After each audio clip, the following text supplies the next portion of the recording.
By far, the most asked question I get is, what are the rogue builds you're running? And today I want to go over a fan favorite, the rogue endgame trapper build, which has been extremely good. I'm going to go over the pros, the cons, and of course, how to play it. If you're interested in a build breakdown, there is going to be a link to this build on d4builds.gg in the description down below.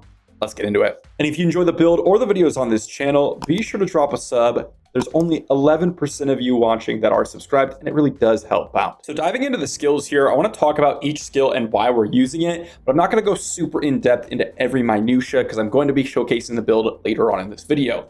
First off, the first skill we're going to run is Puncture. This allows us to have permanent vulnerability, as I've normally said in basically all of my rogue build videos, on single targets and specifically for elites or bosses. But it also counts as a marksman skill, which is very important later on. It's also a basic ability. Our namesake skill for basically my favorite rogue builds and any rogue build that I consider meta, Twisting Blades. We're going to dive into Enhanced Twisting Blades and Advanced Twisting Blades. Now I want to mention this real quickly because some people were saying, how do the nerfs affect it? Well, it basically didn't affect the builds at all. It did obviously reduce the effectiveness of the cooldown reduction, but you oftentimes can easily get the maximum 2 seconds.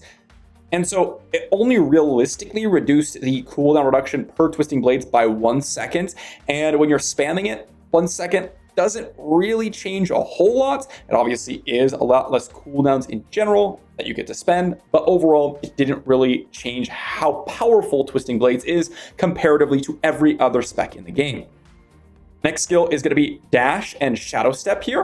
We're going to be running both of them. Now, I've picked up Dash just in my items, so if you have an item that can pick up Dash, that's preferable, because I prefer to put some points into Shadow Step. Enhanced Shadow Step, this is very important to increase our crit strike chance against elites or bosses. And then Methodical Shadow Step for increasing our stun amount, which is going to be extremely useful for actually staggering bosses. This is what I found to be extremely useful. You can also run Discipline Shadow Step if you find yourself not being able to manage your cooldown reduction properly. This is one thing that you might want to change due to the nerfs of the Advanced Twisting Blades, but I found to have pretty much no issues. We're going to run Poison Trap. We're only going to put 1 point into Poison Trap and then pick up Enhanced Poison Trap. I've had a lot of people ask about this.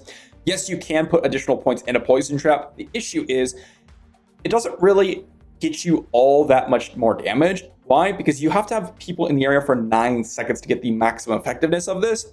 And oftentimes they die within a few seconds. So really, we're only using it for the knockdown. And it's important that we get the knockdown because of our trait here, Concussive. After we knock down or knocking back or knocking down an enemy, we gain 12% crit strike chance, which is huge, okay? And that's one of the reasons why we're using Poison Trap in combination with a couple of the traits. We're going to come down here, and the last thing we're going to pick up is Death Trap. Obviously, this is the namesake for our build in conjunction with the Twisting Blades. It's Twisting Blades Trapper. Prime Death Trap is going to pull in enemies, and Supreme Death Trap is going to reduce our cooldowns.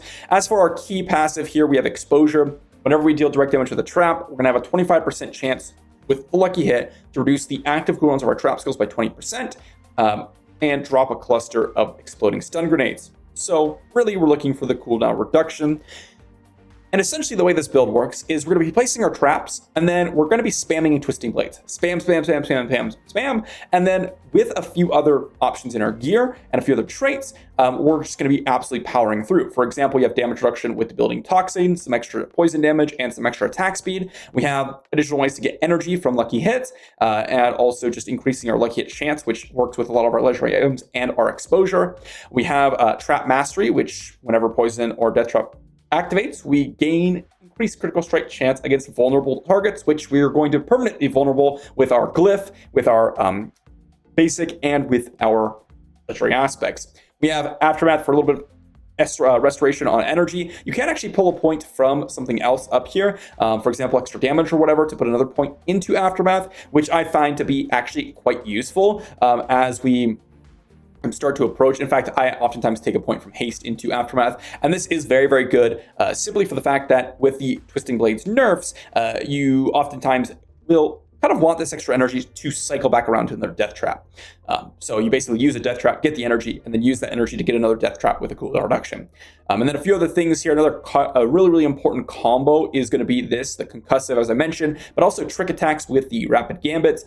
We do not need a ton of points into this because we only just need the effect. When we critically strike the dazed enemy, we're going to knock them down, which is really strong, again, with a concussive. And then also, whenever we go ahead and daze someone, we're going to reduce our evade cooldown, which we will be with our legendary aspects, okay? Then we have Sturdy for close damage reduction and Siphoning Strikes. This is a very powerful passive, and arguably the most powerful passive in the entire build due to our legendary item combination. If this gets nerfed, if the legendary item, that is, gets nerfed, this will still be very important. I'd still run potentially 3 ranks of this, but it's not nearly going to be as good. Now, starting off with the legendary aspects, with the helmet here, we have the Mangler's aspect. This is going to have us have the lucky hit effect whenever we go ahead and deal direct damage to a vulnerable enemy, which it should be permanently vulnerable due to another legendary aspect. We're going to have a chance to daze enemies. With this daze, we're going to reduce our evade cooldown, and we're also going to go ahead and get potential extra procs from concussive because we can critically strike them. Chest piece, we have the Might aspect, which is going to give us additional damage reduction whenever we use a basic skill. Gloves are going to be the Edge Masters for additional damage based on our primary resource. This is going to work really well with our specialization.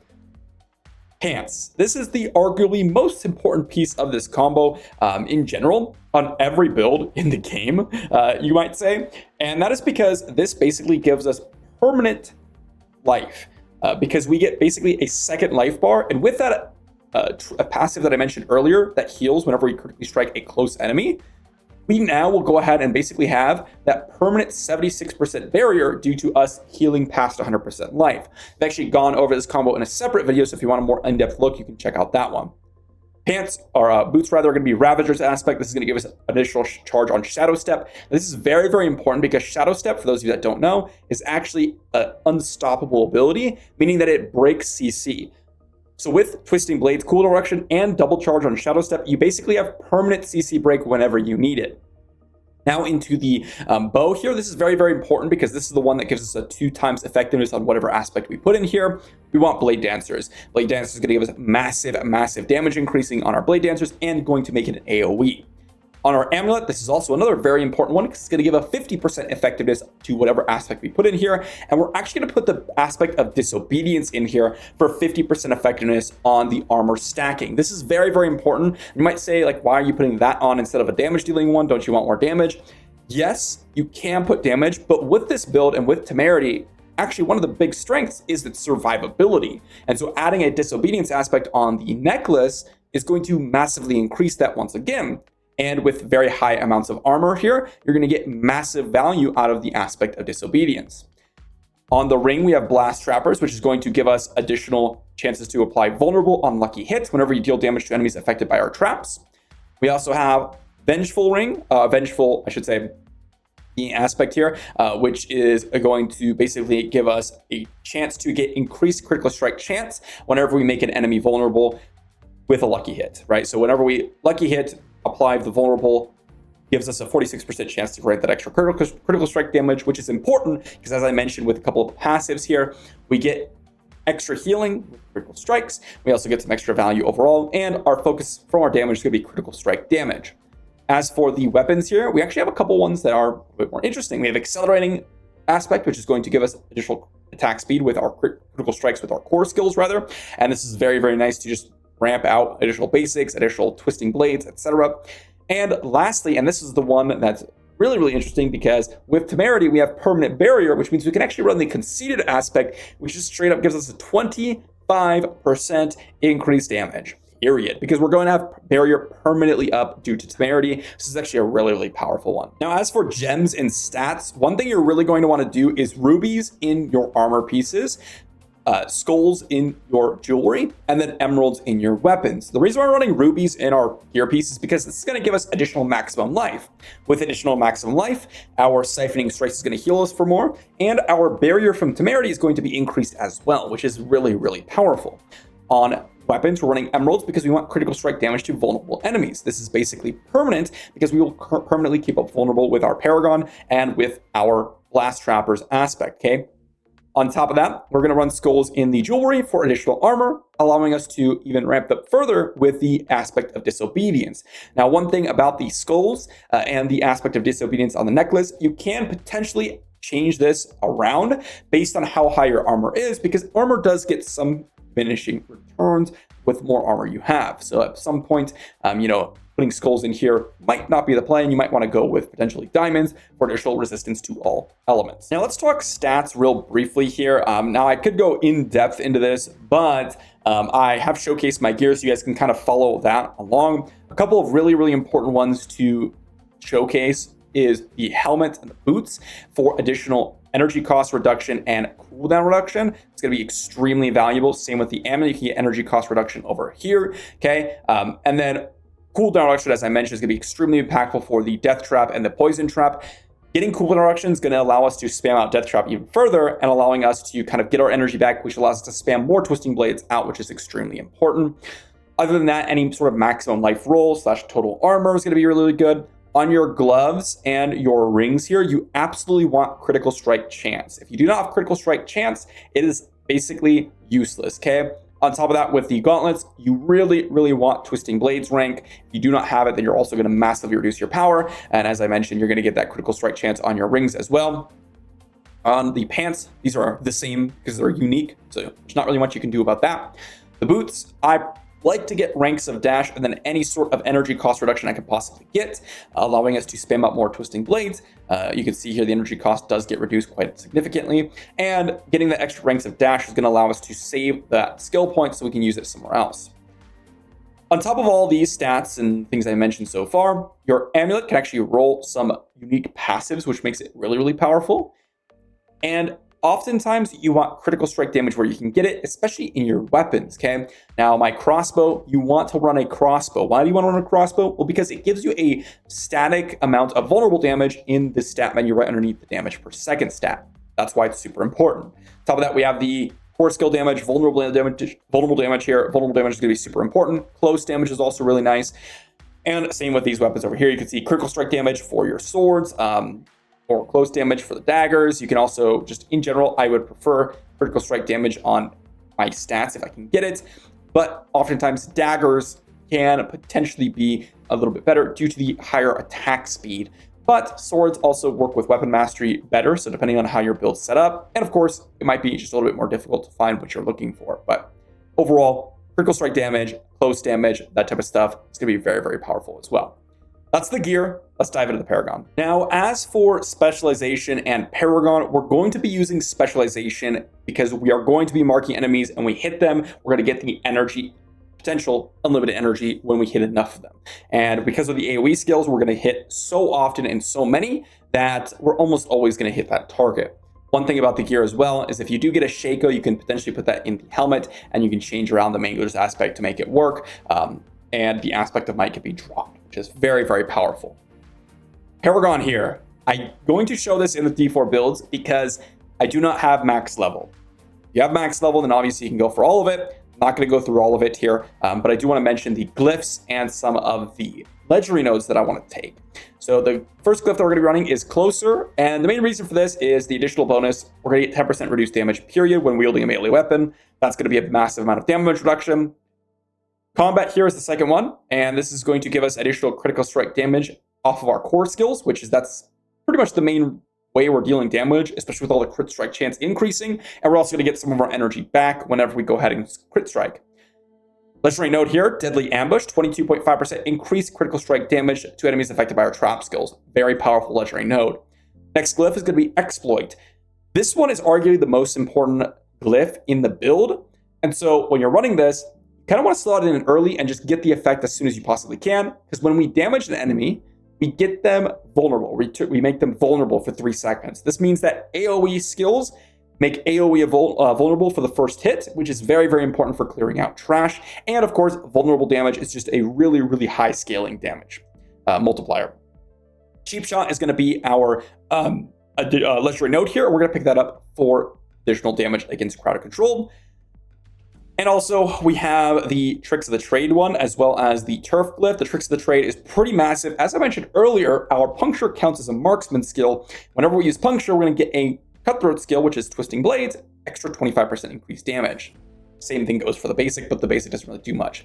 Turf is going to basically just give us additional damage reduction against close enemies, which is, again, very, very powerful. But also, we get additional damage to close enemies with Strength Purchase, which we're going to go for. I had to adjust some of these nodes here because you saw the board was not connecting, and that's mainly because I did not save the changes from earlier. But with the board connected, the last Glyph and Paragon node that we have is going to be No Witnesses. This is actually really, really powerful because our ultimate skills deal increased damage, which is going to be our Death Trap, but also grant us increased damage for 20 seconds, which means that we basically permanently have 10% increased damage with this node. And then also we're going to pick up Diminish for additional bonus to rare nodes, and we're going to get 10% reduced physical damage from vulnerable enemies. And then we're going to do it on this board because we're going to max out those damage nodes, which is super, super huge. Okay. It's going to be the Paragon setup. Now, depending on how you're leveling up, depending on how you want to upgrade your glyphs and all that good stuff, you might want to slot in things earlier rather than later, etc. But it really depends on what your build is like as you're leveling and what your goal is. Now, to show how this build plays out and talk about a little bit about the pros and cons of this build, we're in a tier 42 Nightmare Dungeon. And the basic premise of this build is we're going to be spamming our mobility skills to enter some of the fights. And we're just going to try to group up enemies to some degree, find a pack, drop our ultimate skill, and then our poison trap. And then my goal is to teleport behind enemies if they're not grouped up properly. But if they are, then you can just stand in place and then fight them there. So for example, here we have a bunch of elites here, a lot of elites actually. And what you'll notice is I'm going to pop the poison trap and the death trap, and I can literally just stand in place with temerity and the hits, and I spam out my twisting blades, and guess what? With all that combined, I can literally just kill out whole entire packs. Extremely easy. Again, this is a tier 42 where the monsters are level 96 and I am level 87. And honestly, it's really not that hard at all. In fact, I've been able to push up to around tier like 55 at a reliable pace so far. Now, as for the pros and cons of this build, the first thing that I want to mention is that it is extremely lazy is what I would consider it, meaning that it's very, very easy to pilot. You're very tanky. You do not have to really think. You find a group, you place your traps, and then you spam. There's not really like a ton of, I can say, input comparatively to some of the other rogue specializations. That is pretty much the main pro. One of the really big pro for it, though, is the fact that it's a really, really solid farming build because of the AoE power. I guess I'll mention one other and last pro, and that is it's really good for groups. Why? Because you're providing a lot of AoE and a lot of CC. And because you're very tanky, you can actually be the tank of your group, which is pretty crazy. Now, as for the main con, well, the single turret damage is a lot lower than other potential rogue specs. And what I mean by other, I mean specifically the Poison Imbuement Twisting Blade spec that I've showcased on the channel before. Now, I personally enjoy the Poison Imbuement spec, but because I'm spending, literally hundreds of hours in this game for the next week or so, I do need some build where I do not need to think as hard. And this is where the Trapper build comes in and is extremely effective. And in fact, more effective than the Poison Imbuement build in group play, generally speaking, which is why I would play that a little bit more often. But if you're solo, you could potentially get a little bit more value out of single target damage increasing from the Poison Imbuement build versus the Trapper build. But hopefully this gave you a pretty in-depth explanation about this build and why I might be running it or why someone else might be running it, because it's a very commonly known build at this point amongst the Diablo 4 community. For those of you that may have not seen it before or are new to the community, welcome, and hopefully this helped. Thanks for watching, everyone. Be sure to sub on your way out, and if you enjoyed the video, let me know in the comment section down below, and I'll see you all in the next one.